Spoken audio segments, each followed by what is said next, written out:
kehilangan barang-barang mungkin berlian itu gimana? Iya, aduh. Sedih heboh ya. Padahal kan aku cuma biasalah, maksudnya karena kan aku tahu yang ngambil, yang apa ya, yang curi barang ini masih follow Instagram aku dan juga masih ada di kontak WA aku gitu ya. Jadi aku nulis kayak gitu tuh sebenarnya cuman biar orang yang ngambil ini jadi apa ya, merasa gak enak hati sendiri gitu dengan aku diam berkali-kali gitu. Harusnya kan dia merasa kayak gini, oh iya ya, nggak ditegur, nggak diperkarain gitu, kayak gitu sih sebenarnya. Intinya cuman ingin pelakunya ini sadar dan tidak mengulangi lagi gitu di tempat yang lain gitu, itu aja sih. Pekerja atau keluarga sih Mbak Angel mungkin? Kita nggak usah sebut siapa, Teman dekat atau gimana? ya, kita nggak usah sebut siapa atau kisi-kisinya bagaimana, karena nanti tersinggung. Karena di rumah saya itu kan banyak orang gitu. Yang pasti buat saya adalah kenapa saya tidak mau perkarakan, karena kan ini kondisi lagi pandemi ya, orang mau cari makan aja susah gitu ya. Kalau saya perkarakan, saya nggak tega gitu, ini pasti ini orang lebih susah lagi hidupnya gitu. Jadi saya berpikir gini, udahlah, mungkin saja orang yang ngambil ini lebih membutuhkan atau segala macam, cuman cukup sampai di sini, jangan diulangi lagi. Apa aja sih Mbak Angel hilang? Apa aja yang hilang? Cincin berlian saya ada beberapa, terus juga ada gelang Hermes saya, sama ada satu set apa ya, pernik-pernik tas-tas yang saya beliin buat anak saya itu sebenarnya dipakai oleh susternya kalau pergi kemana-mana kan, jadi bisa masukin tisu basah atau apa gitu ya. Nah itu semua satu persatu tuh hilang semua. Kerugian berapa jumlah? Berapa M Mbak Angel? Kehilangan Berapa M? Berapa miliar, triliun atau? Enggak lah. Udah lah, pokoknya udah kehilangan, udah saya ikhlaskan. Semoga ini nggak terulang lagi di dalam rumah saya gitu ya. Saya masih ini loh, masih membiarkan ini gitu ya. Bukan berarti saya tidak memberikan efek jerah. Banyak juga yang nge-DM gitu, gemes gitu, Mbak ini harus lapor, ini tidak memberikan efek jerah.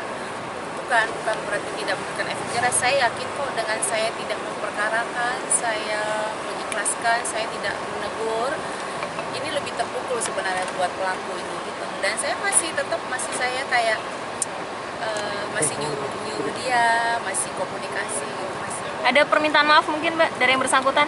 Udah ketemu langsung atau gimana? Masih sama saya kok. Oh.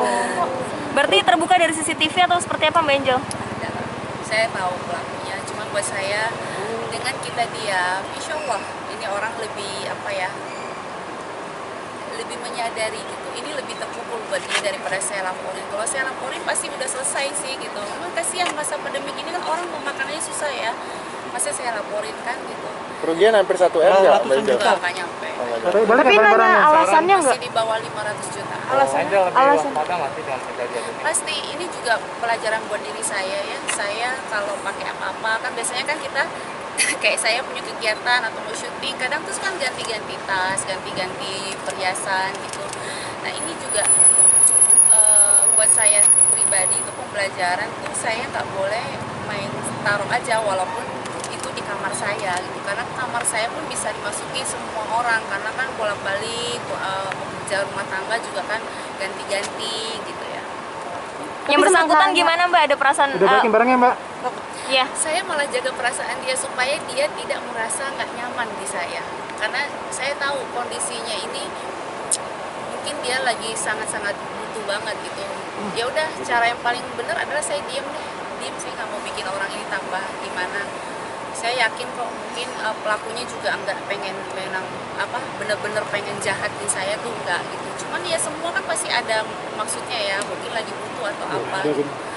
Ya insya Allah dengan saya nggak perkarakan, dengan saya sabar aja, ya kesel gitu, namanya manusia biasa. Cuma saya lebih tarik nafas gitu, saya bilang ya insya Allah Allah akan memberikan saya rezeki yang lebih lagi, dengan saya memaafkan, saya mengerti kondisinya, ya insya Allah semua baik. Sekarang perlakuan Mbak Angel terhadap orang tersebut Baik. nggak ada yang berubah kayak? Nggak ada. Trauma gak sih? Enggak lah, cuman saya harus berhati-hati aja gitu. Benjol mungkin Saya kan udah pernah ngalamin hal yang paling dahsyat gitu. Kalau kayak gini mah aduh nggak ada papanya udah.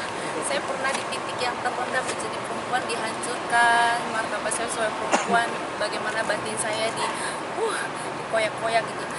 Jadi kalau misalnya ada pun lagi masalah yang saya hadapi, ujian lagi, itu nggak seberapa.